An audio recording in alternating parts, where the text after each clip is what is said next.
It was one of those nights where silence seemed louder than thunder. Buckingham Palace stood eerily still, its grand windows glowing faintly under a moonlit sky that felt heavier than usual. Reporters sensed it before the announcement. Guards moved differently. Cars that normally rolled out of the royal gates with elegant ease now sped away with tinted windows, urgency in their engines, and fear in their silence. Something was terribly wrong, but no one could have imagined how bad it truly was. Then came the breaking alert. A devastating incident has occurred involving Prince William. Just 12 words. 12 words that froze an entire nation. Phones lit up across London. Newsrooms went into chaos. And somewhere behind those palace walls, King Charles reportedly fell to his knees. The heir to the throne, the man meant to carry Britain's legacy into the next century, was severely injured. Before we continue, please hit the like button, subscribe to the channel, and turn on the notification bell for updates. But what happened? Why was the palace so quiet, so secretive, so terrified? Was it truly an accident?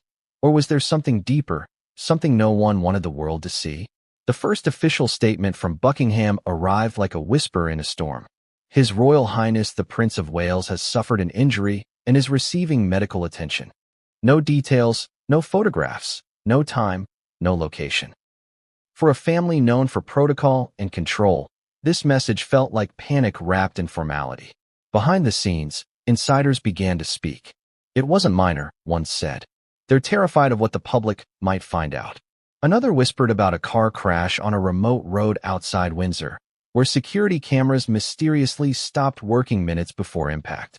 But none of this was confirmed, at least not yet. And yet, the feeling was unmistakable. Buckingham Palace was shaken to its very core. Imagine being King Charles for a moment. You've spent your entire life preparing for the throne, constantly reminded that your duty must come before your heart. Then, just as the weight of the crown settles, your firstborn, the man who gives your reign meaning, lies injured, perhaps unresponsive. How do you lead when your own bloodline trembles? Those who saw Charles that night said he looked broken. His convoy arrived at the hospital in total secrecy, headlights off, escorted by armed guards. The king didn't speak to the press. He didn't wave. He simply walked through the side entrance of the private ward, head bowed, lips pressed together like a man fighting tears. A nurse later confided to a journalist, "I've never seen a father in so much pain." But Charles wasn't the only one who fell apart. Inside the royal residence, Kate Middleton reportedly collapsed after hearing the news. She'd been preparing the children for bed when her phone rang. What she heard made her scream. A sound so raw that even palace staff who had served through Diana's funeral said they'd never heard anything like it. She dropped the phone, clutched her chest, and cried out William's name again and again, as if repeating it could somehow bring him back. And then there was Princess Anne, the stoic sister, the no-nonsense royal who had always been the backbone of the family, reportedly broke down too. Witnesses said she slammed her hand against a marble wall and shouted at aides to tell me the truth. The truth was still unclear, but one thing was certain. This was not a simple accident. For days, the palace tried to maintain its usual composure, but the cracks showed. Security was doubled at Windsor and Balmoral. Helicopters were seen circling private estates. No one was smiling in public anymore. And for the first time in years, royal watchers noticed something chilling. Not a single member of the family had been seen stepping out in public together. So what really happened to Prince William? Was it the result of a tragic road mishap? A mechanical failure? A health condition? Or was this something the palace had been warned about? Something they feared might one day happen? An unnamed palace aide, speaking to a trusted journalist, gave a cryptic statement. "You have no idea how long we've tried to prevent this." Prevent what? The question hung in the air like smoke after an explosion. But perhaps the most haunting moment came when a palace insider revealed that before the incident, William had canceled 2 private meetings and made an unexpected detour from his usual route home. Why? Who did he meet that night? And why did every camera on that stretch of road go dark for 17 minutes? It's a question that has investigators, journalists, and citizens across Britain demanding answers. Because for a royal who symbolizes stability, integrity, and the future of the monarchy, this kind of secrecy feels too heavy to ignore. In the hours following the announcement, news outlets around the world scrambled to uncover the truth. But all they found were contradictions. Some reports said the prince was conscious. Others claimed he had slipped into a coma. One even stated that the family had been advised to prepare for the worst. That phrase alone ignited panic. Social media exploded with theories, some heartbreaking, others sinister. Was there foul play? Had there been a threat? Could this be connected to something far beyond a mere accident? Meanwhile, outside Buckingham Palace, hundreds of people gathered, laying flowers and lighting candles in quiet fear. One woman whispered to a reporter, "We can't lose him. Not William. Not after Diana." Her voice trembled, echoing the collective memory of a nation that still remembers chasing car headlights through a Paris tunnel. And yet, as the hours passed, the palace remained silent. No updates, no photos, no appearances from the royal family. Only an unspoken tension that gripped the kingdom. But let's ask the question no one dares to ask aloud. What if this wasn't random? What if this was the culmination of weeks, perhaps months, of quiet warnings, ignored concerns, and invisible threats? Several sources close to the family claimed that William had been under immense pressure in recent months. He was reportedly working late into the night, juggling royal duties, global engagements, and private family matters. He'd been seen visibly tired during public appearances, his usual calm demeanor shadowed by something deeper, perhaps anxiety, perhaps knowledge of something bigger than himself. Could it be that this accident wasn't an accident at all? An insider told the BBC under condition of anonymity. There were security discussions recently, concerns about William's travel routes, certain individuals around him, and strange activities near his residence. They dismissed it as overcautious. Now everyone wishes they hadn't. But why the silence now? Why has Buckingham gone into a near-total blackout when they usually release at least controlled updates? The truth might be too shocking for the public to handle, at least for now.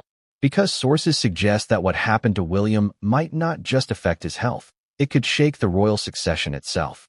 Imagine it. The heir to the throne incapacitated, his father emotionally shattered, and the monarchy facing a constitutional crisis. Questions of leadership, succession, and power are already being whispered through government corridors. And one advisor allegedly said, if William cannot continue his duties, the implications are catastrophic. Kate, meanwhile, has refused to leave the hospital. Reports suggest she has barely eaten or slept, her eyes red from crying, her voice trembling every time she speaks to doctors. He promised me he'd come home, she was overheard saying. He promised. Those words hit differently now. Because behind her strength, behind the perfect royal smile the world adores, is a woman facing the possibility of losing everything. Her husband, her children's father, and the future king. Princess, and has taken on a new role, part guardian, part investigator.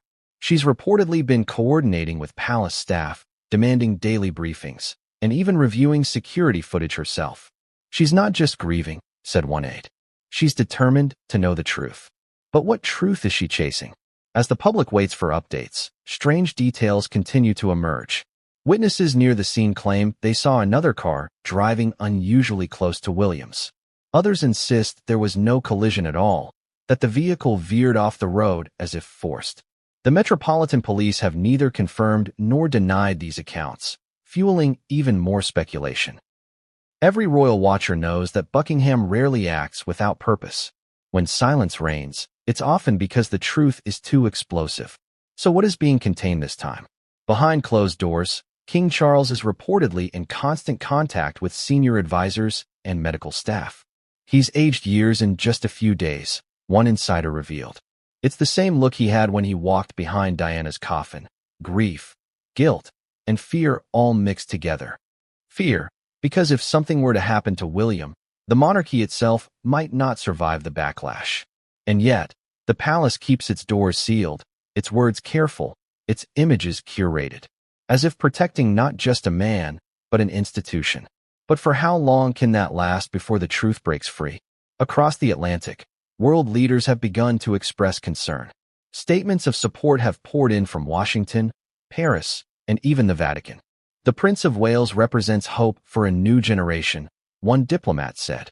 If that hope falters, so does Britain's image of stability. But amid the global sympathy lies an uncomfortable truth. The The royal family is running out of time. Public patience is thin, and rumors travel faster than facts. Some say William's injury is life-threatening. Others claim he's conscious but unable to speak. One theory even suggests his memory may have been affected. Whatever the truth, Buckingham's silence feels less like privacy and more like fear. Could they be hiding how bad things really are? Or worse, could they be hiding how it truly happened? In moments like these, history has a way of repeating itself. We've seen it before. The tragic loss of Princess Diana, the palace silence, the public outrage that followed. Are we watching the beginning of another royal tragedy unfolding in real time? One thing is certain, this story isn't over. The unanswered questions grow by the hour. What was William's condition when they found him? Why has no footage been released? Why has Kate disappeared from the public eye? And perhaps most haunting of all, why is Princess and the family's most composed member reportedly refusing to speak to certain palace officials? Something is deeply wrong behind those palace gates. Something the world is not yet ready to hear. Because as one insider chillingly said, when you learn what really caused that night's events, you'll understand why the family can't stop crying. It began like any other royal evening.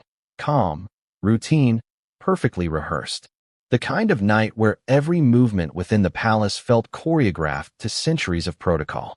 Prince William had attended a private engagement earlier that day, a quiet meeting concerning one of his environmental initiatives, then spent the afternoon visiting a local charity in Windsor. Cameras caught him smiling, relaxed, waving to a group of children holding small Union Jack flags. There was no sign of what was coming. No warning that the man who symbolized royal stability was heading straight into the most devastating night of his life. At 8:47 p.m., his convoy departed Windsor Castle. It was supposed to be a short journey, 25 minutes, maximum. The kind of route he'd taken hundreds of times before. But this time, something was different. The security detail later described unusual interference with the vehicle's tracking signal. GPS glitches. Communications breaking up. They thought it was a technical fault. It wasn't. According to reports, at 9:03 p.m., the palace lost contact with William's car for exactly 11 minutes. 11 minutes that no one could explain. No signal. No updates. Nothing but silence from the future king's motorcade. Then, at 9:14 p.m., an emergency transmission came through, code red. Vehicle down. The radio operator on duty that night said her blood ran cold. She'd heard car accidents before, but this was different. The tone of the voice was not panicked, it was terrified. They got him, the driver shouted before the line went dead. When the first responders arrived, they found the vehicle in a ditch just outside a wooded bend near Ascot. The road was eerily quiet, the kind of silence that only comes after something violent. Headlights still flickered faintly through the smoke. The front of the car was crushed. The windshield shattered inward, not outward. That detail would later raise disturbing questions. There was no sign of another car, no skid marks, no debris from another collision. Only William's vehicle, twisted against a guardrail as if shoved there by invisible force. Inside, the scene was haunting. Paramedics found William unconscious, slumped against the seatbelt, blood trickling from a deep wound near his temple. One responder whispered, he was barely breathing, but he was fighting. They pulled him out carefully, knowing any wrong move could worsen a potential spinal injury. His protection officer had minor injuries, but was in shock, repeating, "It wasn't supposed to happen like this. It wasn't supposed to happen like this." What did that mean? Was there something he knew? Something they'd been warned about? Within minutes, the area was flooded with royal security, local police, and unmarked vehicles from the special branch. Witnesses living nearby said they saw flashing blue lights, but no sirens. They were working in silence, one local man said. That's when I knew it wasn't a normal accident. By 9:48 p.m., Prince William was airlifted to a private hospital in London under heavy escort. Buckingham Palace was informed immediately, and chaos erupted. Phones rang nonstop. Advisors rushed into emergency rooms where Charles was reportedly holding a late meeting. The king turned white as paper, an aide recalled. He said only one thing. My son. The entire royal household went into lockdown. The press office was ordered not to release a statement until further notice. Even senior staff were kept in the dark. That level of secrecy hadn't been seen since the night of Princess Diana's death. Meanwhile, back at the crash site, investigators began their initial sweep. They found something that didn't fit. Faint tire impressions that seemed to start and stop abruptly, as if another car had been there, then vanished. Later that night, a piece of shattered glass was recovered 50 feet away from the wreckage. Forensic experts noticed it didn't match William's vehicle. So whose was it? Hours passed. The world slept, unaware that Britain's next king was fighting for his life. Inside the hospital, the atmosphere was electric with tension. Doctors worked frantically to stabilize him. The head surgeon reportedly said, "It's critical, but he's strong." Kate arrived shortly after midnight, pale, trembling, escorted by palace staff. Witnesses said she ran down the corridor barefoot, ignoring protocol, shouting William's name.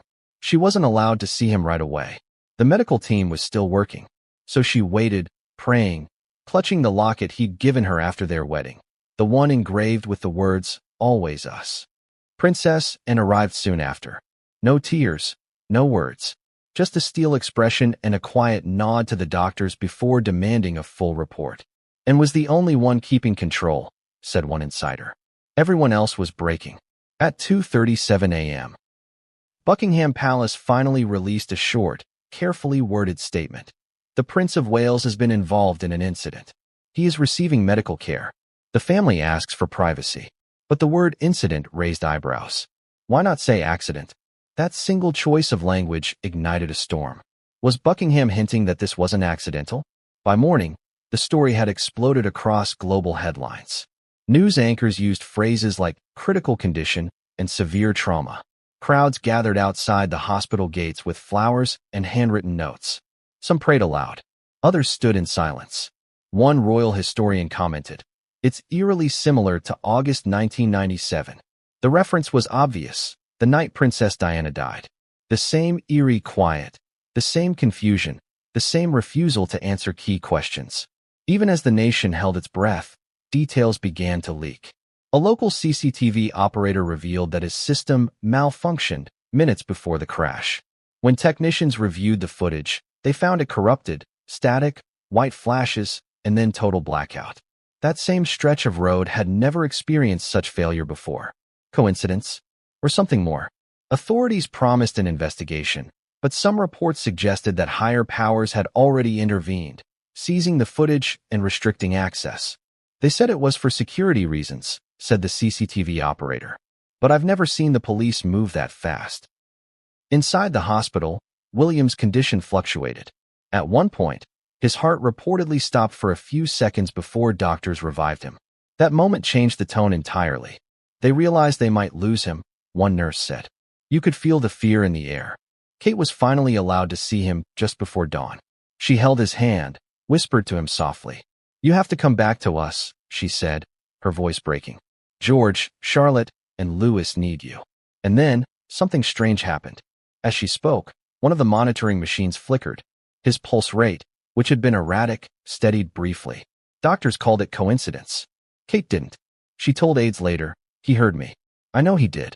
Meanwhile, the palace's communications team worked overtime to control the narrative. They released a second statement at 8 a.m., clarifying that William was stable but under observation. It was meant to calm the public, but instead, it sparked outrage. If he was stable, why had there been an all-night emergency operation? Why the secrecy? Why the inconsistencies? A former palace press secretary went on record saying, "They're not telling us everything." The phrasing, the delay, it all points to something larger. Back at Buckingham, King Charles called an emergency meeting with top advisors. He reportedly demanded to know how his son's protection detail had failed. One witness said the king's voice echoed through the hallway. "I trusted them with his life." After that meeting, Charles retreated to the palace chapel, alone. A staff member later found him sitting silently, staring at a candle. He looked lost, she said, like a man who knew the world would never be the same again. Princess Anne, meanwhile, began her own inquiries.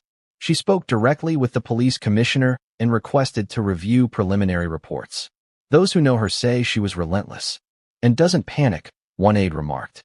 "She acts." And she did. Within hours, and ordered additional security around William's hospital room and insisted that only 2 doctors be allowed near him without royal clearance. She said she didn't want a repeat of 1997, the insider added.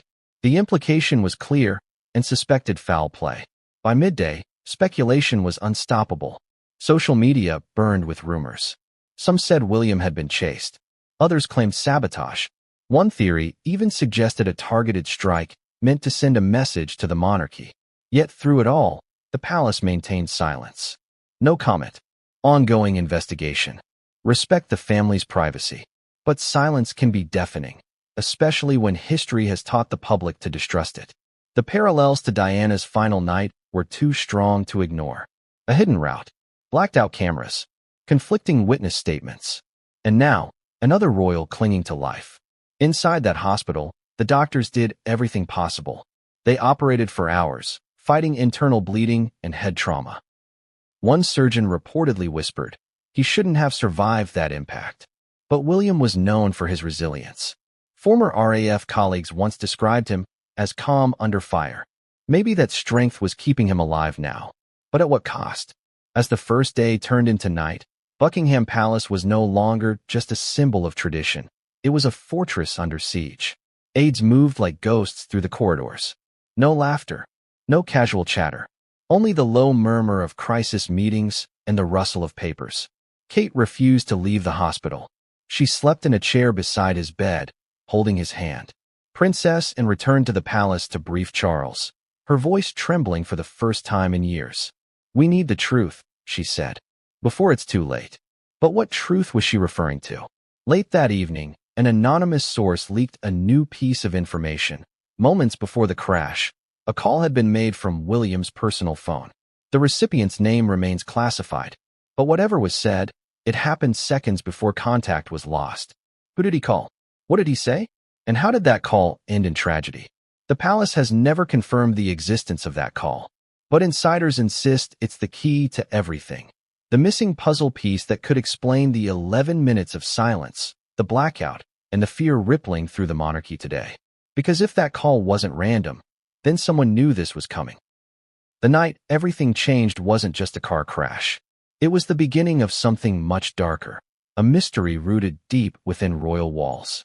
And when investigators began to uncover what really happened on that road, the palace would never be the same again. But what they found inside the wreckage, and what it revealed about the royal family's hidden battles, would shock the entire world. Because the truth wasn't buried in the crash itself, it was hiding inside the wreckage, waiting to be found. And when they found it, everything the public believed about the royal family would come crashing down too. What they uncovered that night would send shockwaves through Buckingham and expose secrets the monarchy thought were buried forever. But what rescuers found inside that vehicle left even the toughest shaken. When dawn broke over Windsor that morning, the fog still clung to the ground like a shroud. The wrecked vehicle had been removed hours earlier, but the smell of burnt rubber and oil still lingered. The once serene countryside, known for its calm morning mist, now looked like the aftermath of a nightmare. The road was cordoned off, every inch taped and guarded. Forensic teams combed the area in silence, their breath visible in the cold air. Cameras were banned. Phones confiscated. No one wanted a repeat of the Diana frenzy, not this time. At first glance, the accident looked simple enough, a single-car collision. But investigators who arrived early noticed something that didn't fit. The car had gone off the road at an angle inconsistent with the curve. It hadn't swerved, it had been forced. The lead investigator, a man known for his discretion, reportedly muttered under his breath, "This isn't just a crash. This is precision." Precision. That word would haunt the entire inquiry. The front end of the car was crumpled, but the pattern of damage wasn't typical of a head-on collision. There were no tire marks indicating a sudden break, no debris from another vehicle. And yet, the impact zone on the passenger side suggested contact. Heavy, directed, deliberate. Then came the discovery that would change everything. During the second sweep, one of the forensics officers found a small metallic object lodged near the guardrail, half buried in mud. It was the size of a coin, circular, and bore faint scorch marks. When examined, it was identified as a magnetic signal jammer, the kind used to disrupt GPS and communication frequencies. Military grade. illegal for civilian use. Who would deploy such a device near the road Williams' car had taken? A technician quickly cross-checked the jammer's frequency range. It matched the signal interference logged by the palace's own vehicle tracking system that night. 11 minutes of lost connection suddenly made sense. Someone had deliberately blacked out the convoy's tracking. That discovery turned an accident into an investigation. But it wasn't the only strange finding that morning. As the wreckage was lifted and examined piece by piece, investigators found that the vehicle's front wheel assembly had suffered a sudden detachment, but not from impact. Bolts had sheared clean off, as if cut, not snapped. There were no signs of fatigue failure. No rust. The edges looked smooth, deliberate. The chief mechanic brought in to assess the damage reportedly said, "That's not a break. That's tampering." If that was true, then someone had sabotaged the car before it left the palace grounds. As this realization spread among the team, the air grew colder. The officers stopped talking and began documenting every inch of the wreck in near-religious silence. They knew this wasn't just a royal accident scene anymore. It was a crime scene, one that could shake the country. By mid-morning, news helicopters hovered miles away, straining for a glimpse. Police checkpoints kept the press out, but whispers had already started. It wasn't an accident, one officer was overheard saying into his phone. Meanwhile, at Buckingham Palace, a hush settled over every corridor. Phones buzzed in short bursts, then went silent again. Only a handful of people were briefed on what had been found, and King Charles was one of them. According to a palace source, when Charles heard about the signal jammer, he went completely still. His only response, find out who placed it there. No excuses. The palace quickly coordinated with MI5.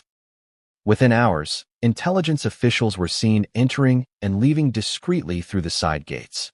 For the public, the official narrative remained vague. Mechanical malfunction, loss of control, investigation ongoing. But behind the scenes, they already knew this was something else.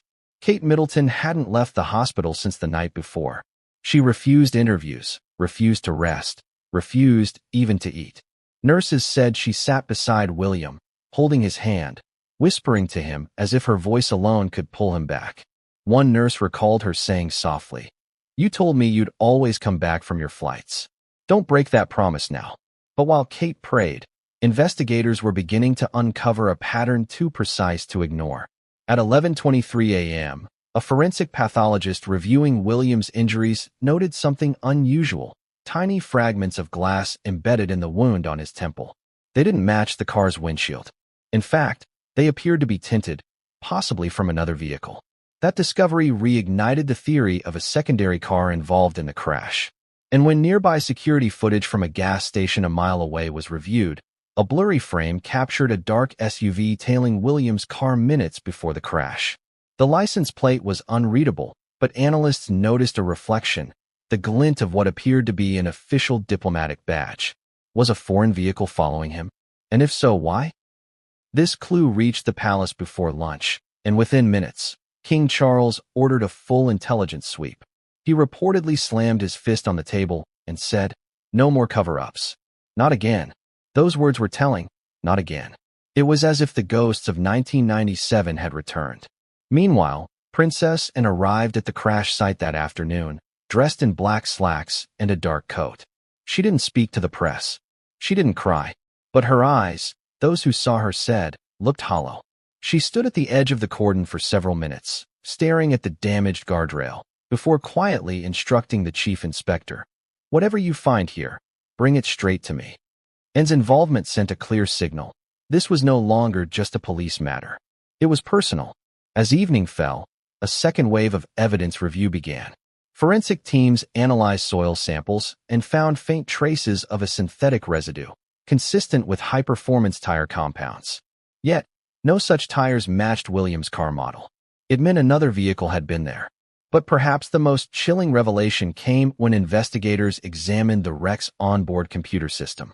The car's telemetry data had been wiped clean. Every trip log, every GPS coordinate erased. A digital blank slate. Experts said that level of deletion required advanced tools, likely insider access. Someone close to the palace knew exactly how to cover their tracks. The lead investigator confided to a colleague, "This wasn't an accident on the road. It started long before the car ever left the gate. While investigators pieced the puzzle together, the royal family's inner circle began to fracture under the weight of suspicion. Questions turned inward. Who could have tampered with the prince's car? Was it a disgruntled employee? A breach in security? Or something even more orchestrated? A warning disguised as tragedy? Behind closed doors, Charles reportedly confronted the head of royal security, demanding answers. Voices were raised. "You told me he was safe," the king shouted, before storming out. The silence that followed was suffocating. By that night, media speculation had reached fever pitch. Theories ranged from a political motive to an act of revenge. One anonymous former intelligence officer suggested to reporters that foreign influence cannot be ruled out. Buckingham issued an immediate denial, but the damage was done. The world was now watching. At the hospital, the emotional toll deepened. William's condition was still classified as serious but stable, but doctors admitted privately that swelling around his brain remained a major concern. Kate's eyes were red, her voice barely above a whisper. Princess and stood beside her for hours, refusing to leave. At one point, and leaned close to William and said quietly, "You're stronger than they think, boy. Don't let them win." No one knew who they were. But the way she said it, sharp, deliberate, suggested she did. Meanwhile, journalists stationed outside the hospital began receiving anonymous emails. The messages contained fragments of information, timestamps, partial photos, cryptic phrases like, "Look at the bolts," and the footage was wiped. It was as if someone on the inside wanted the truth out, but couldn't risk exposure. That same night, a low-resolution video clip surfaced online. It showed flashing lights near the crash site and a shadowy figure walking along the roadside just minutes after the incident. The clip was removed within an hour, flagged for national security reasons. But not before it was downloaded and shared by thousands. The internet erupted. Who was the man in the video? Why did authorities take it down so fast? What are they hiding? The palace remained silent. But silence has its own language, doesn't it? When people refuse to speak, it's because their words would be too dangerous. The next morning, intelligence analysts confirmed what many feared. The magnetic jammer found near the scene was not random. It was custom-built, designed for one purpose: to disrupt tracking for exactly 15 minutes. The same duration as William's disappearance from radar. That meant whoever orchestrated the event knew his route, his timing, and his security patterns. This wasn't chance. It was precision. And perhaps the most disturbing discovery of all came when investigators reviewed internal palace logs. Security clearance records showed that, hours before the incident, someone had accessed the garage where William's car was stored.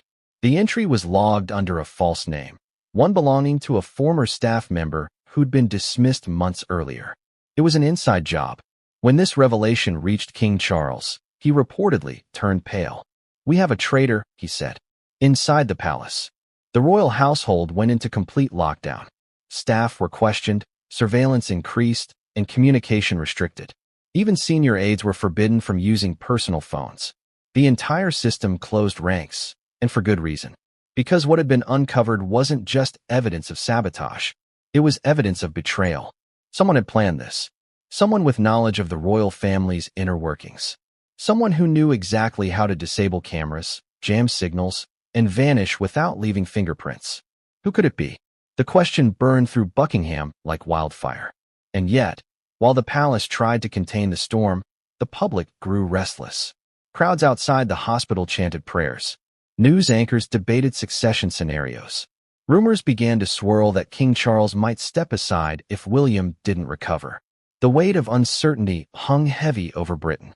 In the midst of all this, Princess Anne made a quiet vow to those closest to her. "I will find who did this, even if it destroys the family." Her voice was steady, her eyes unflinching. She wasn't speaking as a royal. She was speaking as a sister. As the sun set on that second day, a senior investigator briefed the palace on their latest finding: a single partial fingerprint on the signal jammer. Not enough for a full match, but enough to know one thing for certain. It didn't belong to anyone in royal security. The truth was closing in. But before they could act, another revelation emerged, one that would blow the entire investigation wide open. Because when the wreckage was transferred to a secure facility for deeper examination, a hidden compartment in the vehicle's dashboard was discovered. Inside it was a small data drive, encrypted, unlabeled. It wasn't part of the car's standard design, and whatever was on it was never meant to be found. What investigators uncovered on that drive would soon shatter every illusion about what happened that night and who was behind it. But before the truth came to light, someone inside Buckingham made sure that evidence never reached the public. The accident was no longer a mystery. It was a message, and the message was terrifyingly clear. No one, not even the future king, was untouchable. But the drive they found that night, and the secrets it contained, would expose something even darker. And when that secret reached the palace, it would tear the royal family apart from within. Because the wreckage didn't just hide metal and glass, it hid betrayal. And betrayal, when uncovered, can destroy even the oldest crown. But what Buckingham did next would prove that the damage wasn't only physical. It was political, personal, and irreversible.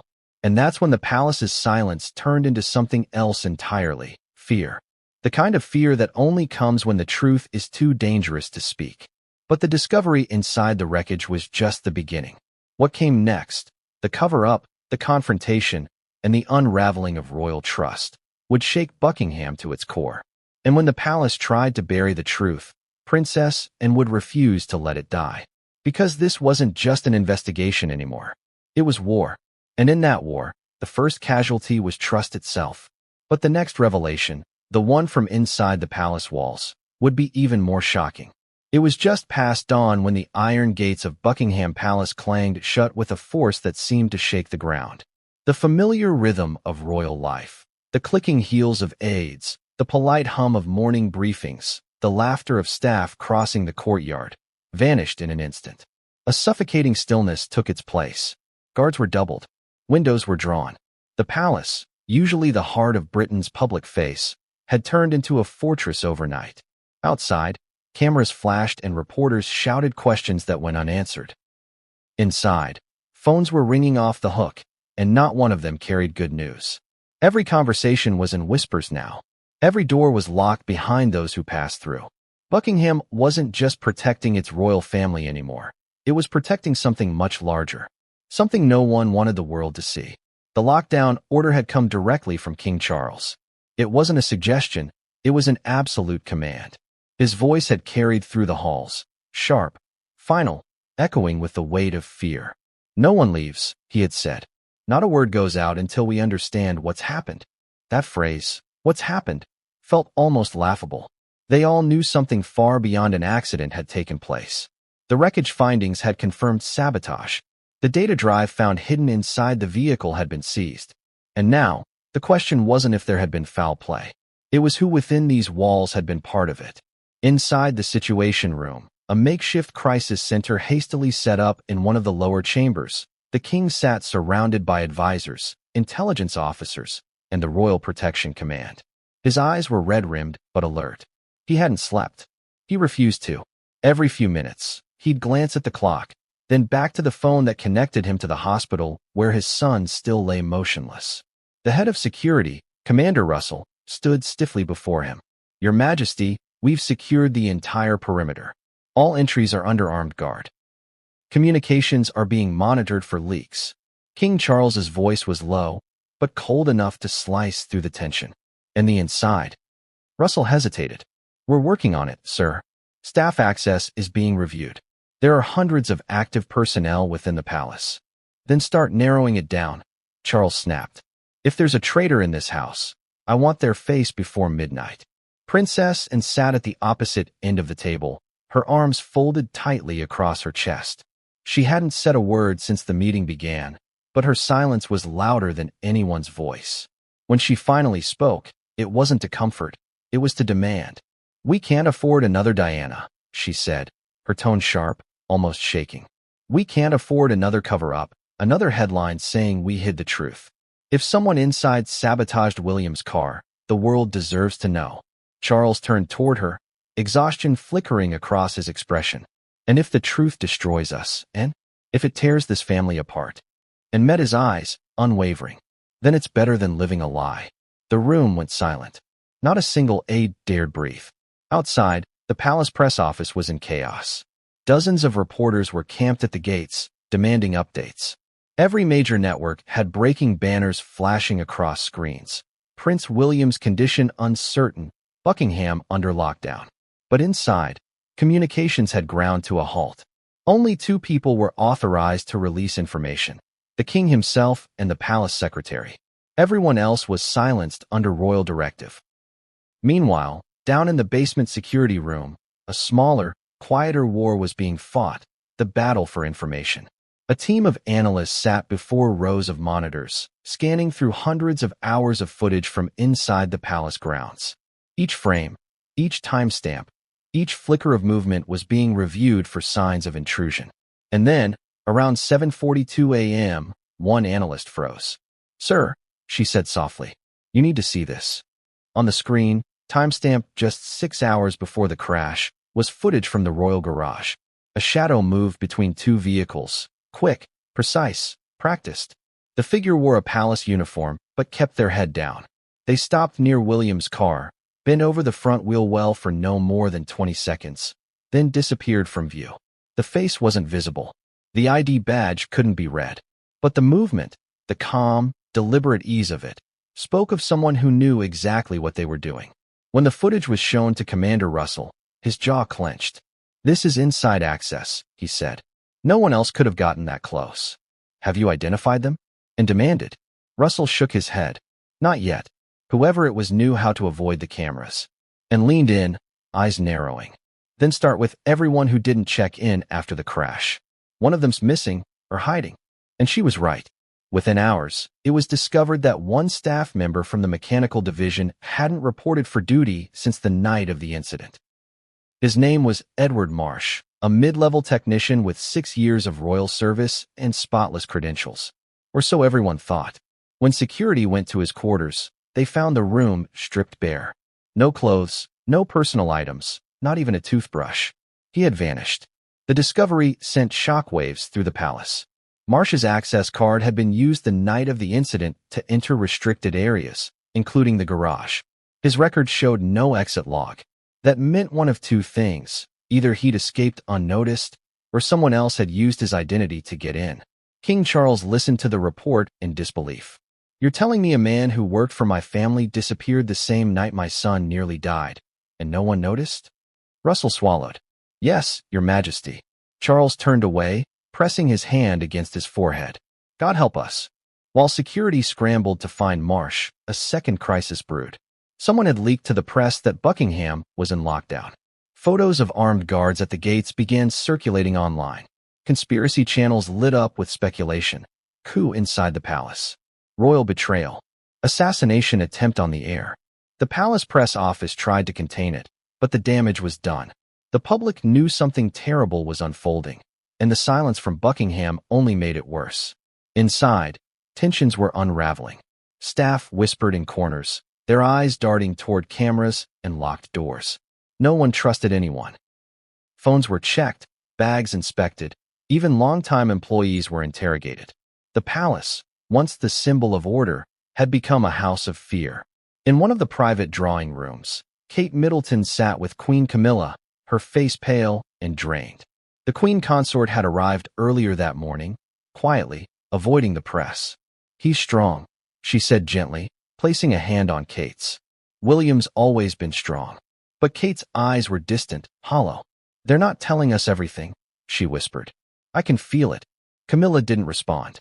She simply tightened her grip, as if words would make the pain worse. Then came the knock at the door. An aide entered, face grim. "Your Majesty," he said to Camilla, "the king requests your presence in the war room." When she left, Kate rose slowly, walked to the window, and stared out at the throngs of reporters beyond the gates. Flashbulbs popped. Cameras whirred. It looked like chaos out there. But inside was worse. Because the palace had turned on itself. By noon, word reached the family that the data drive from the wreckage had been partially decrypted. Intelligence analysts reported that it contained encrypted messages, files that appeared to reference operation protocols, meeting dates, and coded names. But one phrase repeated several times caught everyone's attention. Crown contingency. No one in the room could explain it, but everyone felt what it meant. Princess and slammed her hand against the table. "It's not random," she said. Someone inside the palace planned this, and they documented it. King Charles looked toward his sister, his face pale. And if you're right, and met his gaze, then this isn't just a crime. It's treason. At that moment, the temperature in the room seemed to drop. The implications were catastrophic.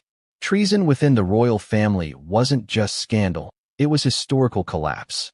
As night approached, the palace lights dimmed earlier than usual. The royal crest flags were lowered halfway, a symbolic act that didn't go unnoticed by the press. They thought it was a gesture of mourning, but those inside knew better. It was a sign of vulnerability. The king retreated to his private study late that evening, staring at an old portrait of his sons as boys. For the first time in his reign, he seemed utterly lost. First Diana, he murmured softly. Now this. How many secrets can one crown bear? Princess, and entered quietly behind him. Secrets don't kill, Charles, she said. Lies do. He turned to her, eyes glistening. And what if the lie keeps the country standing? Anne's voice cracked for the first time. Then maybe the country needs to fall before it can stand again. The silence that followed was thunderous. But before Charles could respond, an aide burst in, out of breath, panicked. Sir, we've located Marsh. The king straightened instantly. Where?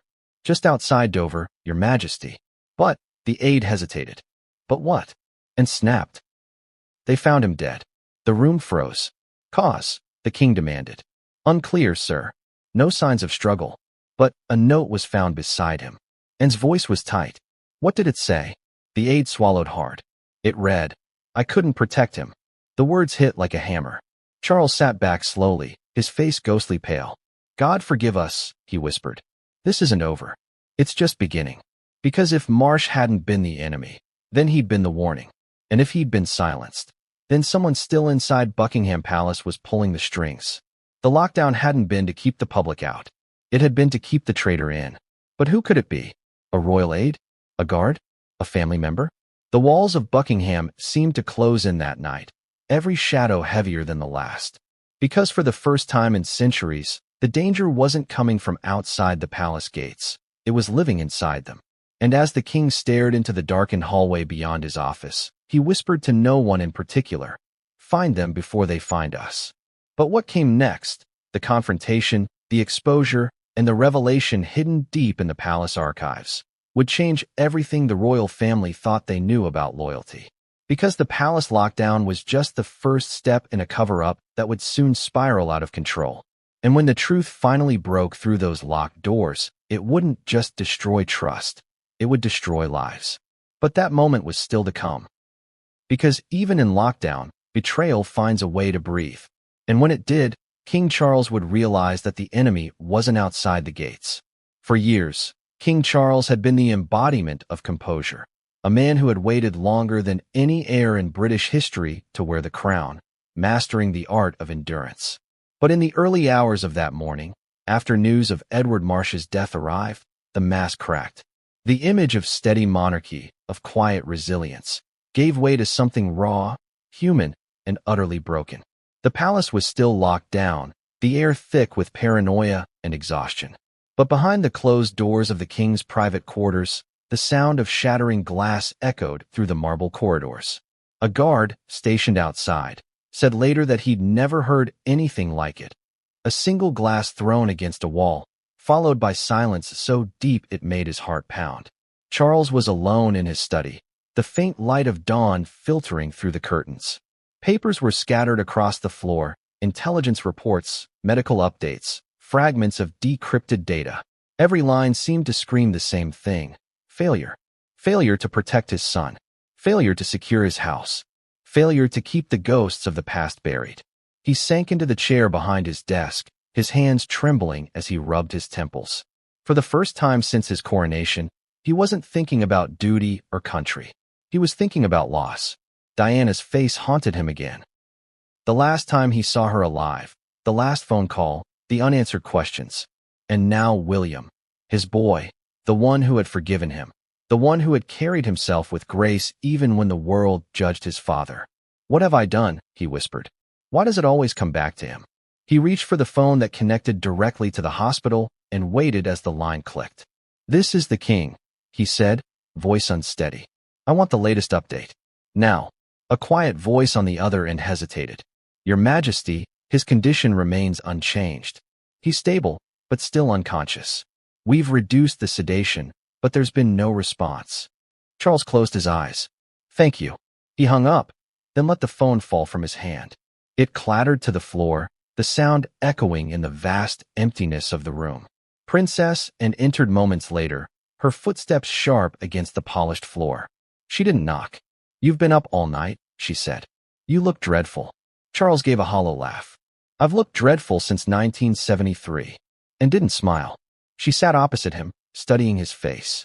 You can't collapse now, she said quietly. The family needs you. He looked up at her, eyes bloodshot.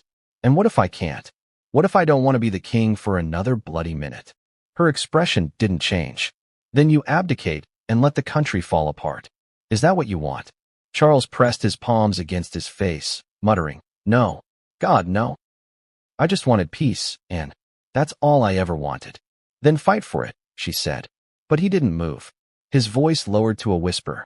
You saw what happened to Marsh. You saw how easily he disappeared. If someone could do that under our roof, they can do it again. We're not safe, and none of us. Her tone softened. We'll find who did it. He looked up sharply. We? Or you? She met his gaze without blinking. I'm not leaving this to your advisors, Charles. They're too afraid to tell you the truth. But I'm not. He rose from his chair suddenly, pacing the room, his voice rising with each word. You think I don't know the truth? I've been living it since the day I buried their mother. I've seen what silence does. It kills. It destroys everything it touches. And stood, her eyes glistening. Then don't let it destroy him too. For a moment, the king said nothing. His breathing slowed, but his eyes were distant. Do you think he'll survive? He asked softly. And hesitated. He's strong. He's always been strong. Charles nodded slowly. He is his mother's son. A long silence followed. Then, almost absently, he said, Do you remember what she used to say? They'll never let you be happy, Charles. They'll never let any of us be. I thought she was being dramatic. He laughed bitterly. But she was right, wasn't she? Anne's voice was quiet. She was many things, but never wrong about that. Charles turned back toward the window, the early sunlight spilling across his face. Outside, the gardens were empty, eerily still. I can feel her in all this, he said, like a shadow that never left, and walked to him and placed a hand on his shoulder. You can't bring her back by breaking yourself. He didn't respond. His eyes were fixed on something far beyond the glass. I failed her, Anne. I failed William. I even failed you. She shook her head. No, you failed to see that the people around you have always had agendas. You trusted the wrong ones. He turned sharply. And who would you have me trust now? Me, she said simply. Her voice cut through him, steady, unflinching. For the first time in hours, he looked grounded again. And what would you have me do? Stop pretending this is just an investigation, she said. It's a war. Someone wants this family destroyed, and we keep playing by rules they stopped respecting years ago. Charles let out a long sigh. War then. God help us. She leaned in slightly. No, Charles. God won't help us. We help ourselves. Her words hung in the air, sharp and final. A knock at the door interrupted the moment. It was Commander Russell. His face was pale, eyes heavy from lack of sleep. Your Majesty, we've completed the preliminary internal audit, he said. You need to see this. Charles gestured for him to continue. Russell handed him a folder. There are inconsistencies in staff clearance logs going back 6 months. Someone's been altering entry data. It's not just Marsh. This goes deeper. Charles flipped through the pages, his hands shaking slightly. How deep? Russell swallowed. At least 3 staff members with falsified backgrounds. 2 in catering, 1 in maintenance. They've all disappeared. Anne's eyes widened. Disappeared? Yes, ma'am.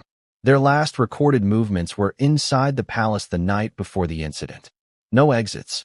No camera footage. Nothing. The king's jaw tightened. Ghosts inside my house. Wonderful. He tossed the folder onto his desk. Find them. Drag them back here if you have to. Russell nodded and left. Charles slumped back into his chair. 3 more, he said quietly. 3 more shadows. And crossed her arms. This isn't coincidence. Someone infiltrated the staff. Systematically. It's organized. He gave a humorless laugh. Organized crime, espionage, or some pathetic act of revenge. Take your pick. Either way, It's my crown they're aiming for. Anne's tone hardened. Not your crown, Charles. Your bloodline. The words cut deep. He looked up slowly, realization dawning. William. Yes. This isn't about your reign. It's about the next one. Charles's expression darkened. Then we're not dealing with a disgruntled employee. We're dealing with a threat to the monarchy itself. And nodded. And the longer we wait, the more control we lose. The king rose abruptly, straightening his jacket, the old steel in his posture returning. Then we stop waiting. I want every department head in my office by noon. We'll interrogate them ourselves if we must. Anne tilted her head. You think they'll talk? They'll talk, he said. Because if they don't, the next time someone sabotages a car, it won't be William in it. It'll be me. He turned toward the mirror near his desk and paused. His reflection looked older than ever. I used to think the worst thing that could happen to me was losing her, he said softly, almost to himself. But this is worse. This is watching history repeat itself in slow motion. And step closer, then stop it before it finishes. For a moment, Charles looked at her the way he once had as a child, not as a king, but as a brother seeking direction. He nodded slowly. Then let's finish it our way. That night, the palace lights stayed on well past midnight. Advisors moved through the corridors like ghosts, whispering updates, clutching files. The lockdown had now extended to Windsor, Sandringham, and Balmoral. Every royal residence was under surveillance. The entire family was being watched, protected, but also monitored. Charles sat alone in the same room where his mother had once addressed the nation after Diana's death. The irony wasn't lost on him. History, it seemed, had a cruel sense of rhythm. He poured himself a glass of scotch, his hand shaking slightly, and raised it to the air. To the crown, he murmured bitterly. The most expensive cage in the world. He drank, then slammed the glass down, shattering it against the table. You win, he whispered. Whoever you are, wherever you are, you win. But even as he said it, part of him knew the fight wasn't over. The fury burning behind his eyes wasn't grief anymore. It was resolve. Because beneath the sorrow, beneath the guilt, something in King Charles had hardened. He would not lose another child. He would not let history claim another heir. And when the truth finally came out, when the people responsible were named, he would make sure they wished they'd never touched the royal bloodline. But before vengeance came revelation. Because that same night, a courier arrived at Buckingham with an unmarked envelope addressed to the king himself. Inside was a single photo, grainy, black and white, taken from a hospital security camera. It showed a man standing outside William's room. Face hidden, badge turned. The timestamp was the night before. And the caption, written in red ink, read, "He's not safe. Not even here." Charles dropped the photo, his breath catching in his throat. For a long moment, he just stared at it, silent, unmoving. Then, slowly, he reached for the phone. "Get me Anne," he said. His voice was calm again. Too calm. Because this wasn't grief anymore. It was war. And this time, King Charles was ready to fight. But the next move wouldn't come from him. It would come from someone else inside the palace. Someone who had already decided that the truth was too dangerous to be revealed. And before the night was over, that decision would lead to one of the most shocking confrontations in modern royal history. Because as dawn approached, King Charles was no longer the only one breaking down. Night settled over Alden Palace like a veil. The fountains in the east courtyard had been switched off, the staff dismissed, and every corridor glowed with the faint amber of half-dimmed lamps. Only one wing of the palace still stirred, the private infirmary where Crown Prince Edric lay motionless beneath a pale sheet. Queen Marina hadn't left his side since the accident. She sat in the same chair she had occupied for 2 days, spine rigid, eyes fixed on the slow rhythm of the monitor. Each beat was a heartbeat. Each pause between them was terror. She hadn't spoken much. There was nothing left to say. When people whispered in the hall, she simply lifted a hand, and the whispers stopped. Authority had become instinct. Sometimes she tried to pray, but the words caught in her throat. What do you ask of heaven when your own house is crumbling? At 2 a.m., a nurse entered quietly. Your Majesty, would you like some tea? Marina shook her head. He never liked the smell of it, she murmured. Said it reminded him of interviews. The nurse smiled faintly, not sure if she was meant to laugh, then retreated. The queen folded her hands again, still listening to the heartbeat. Through the window, she could see the reflection of the Capitol, streetlights winking beyond the iron gates, journalists waiting in the cold. The country hadn't slept since the crash. Neither had she. Across the palace, the king met with the Privy Council in the map room. They were discussing logistics, succession protocols, press control, contingency phrases. Words like abdication, delegation of duty, constitutional steadiness. All phrases that sounded calm on paper but were soaked in panic. When the meeting ended, the king dismissed his aides and walked alone to the infirmary. The corridor smelled of antiseptic and candle wax. He paused outside the door, his hand hovering over the knob. For a moment, he looked almost afraid to enter. Inside, Marina didn't turn. "He's asleep," she said softly. "If you wake him, I'll never forgive you." The king managed a tired smile and sank into the chair beside her. "You should rest." "And let them take him from me?" she asked, still watching the bed. "They'll start whispering soon. Who takes his duties? Who gives the speeches? They'll write headlines before he can even open his eyes." "He'll wake," the king said. "How do you know?" "Because you told him to." She looked at him then, really looked at him, and for the first time in years, he saw the grief beneath the iron discipline. "He was riding for the charity," she whispered. "No guards, no ceremony, just him and that battered car. He wanted to show he was normal." Her voice cracked. "They don't forgive us for being normal." The king reached for her hand, and she let him hold it. "We'll find out what happened," he said, "even if it leads where we don't want it to." Hours passed. The nurses changed shifts. Dawn slipped through the window like a thin blade of light. Marina hadn't moved. Every so often she wiped her son's brow with a cloth dipped in rose water. The doctor said he couldn't feel it, but she did it anyway. "If he can't hear me," she told the head nurse, "then he can feel this. Mothers know." The palace chaplain came by mid-morning. He offered a few words of comfort. Faith, fate, divine mercy, but Marina only nodded. Faith was a luxury she'd misplaced years ago. The chaplain hesitated at the door. "May I pray with you, Your Majesty?" "You may pray," she said. "I'll listen." He did. When he finished, she whispered, "Thank you," though she hadn't heard a single word. Outside the window, she caught sight of a cluster of citizens gathered beyond the gates. Some held candles, others photographs. One little boy waved a handmade sign that read, "Come back, Prince Edric."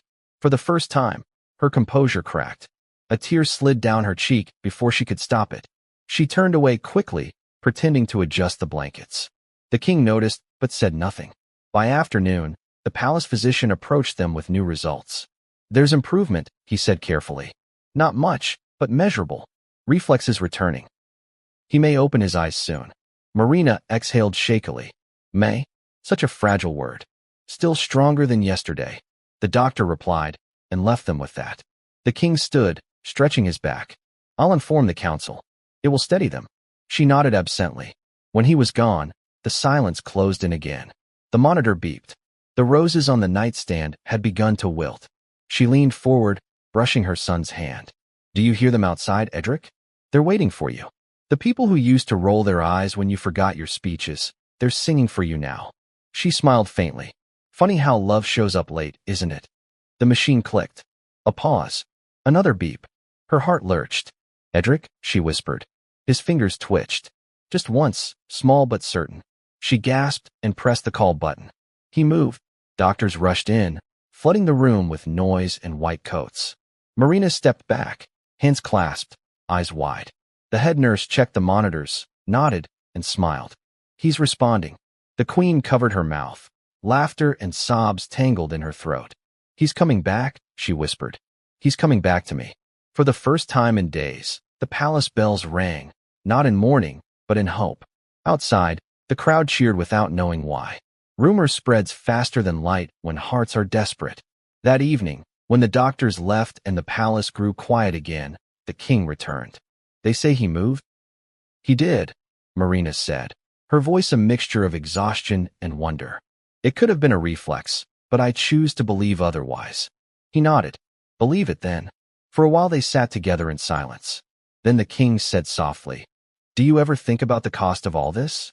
The crown, the duty, the expectations?" She smiled faintly. "Every day. And yet we stay." She looked at their son again. "Because if we leave, the people lose more than a crown.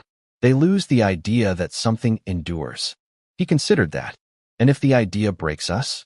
Then we break quietly, she said. So the world keeps singing. Later that night, after the king finally convinced her to rest, Marina walked the empty halls toward her chambers. The portraits seemed to watch her. The ancestors, the saints, the ghosts of monarchs who had survived wars, scandals, assassinations. She stopped beneath the portrait of her mother-in-law, the late Queen Catherine, and whispered, "How did you do it? How did you keep breathing when the world demanded perfection?" Of course, there was no answer, only the soft hum of the palace at night. Back in the infirmary, a nurse adjusting the machines looked up in surprise. The crown prince's hand had moved again, this time more deliberately. His lips parted, a breath escaping like a sigh. The nurse leaned closer. "Your Highness." No reply, just another faint twitch. But it was enough. She scribbled the update, unaware that down the corridor, the queen had stopped walking. She didn't know why, but she felt something shift, an instinct only mothers understand. She turned around and hurried back to the room. When she entered, the nurse smiled. "He's fighting, ma'am. Truly fighting." Marina approached the bed, trembling. She brushed his forehead again. The same ritual, the same rosewater scent. "You've always been stubborn," she whispered. "Don't stop now." The monitor's rhythm steadied. The queen closed her eyes.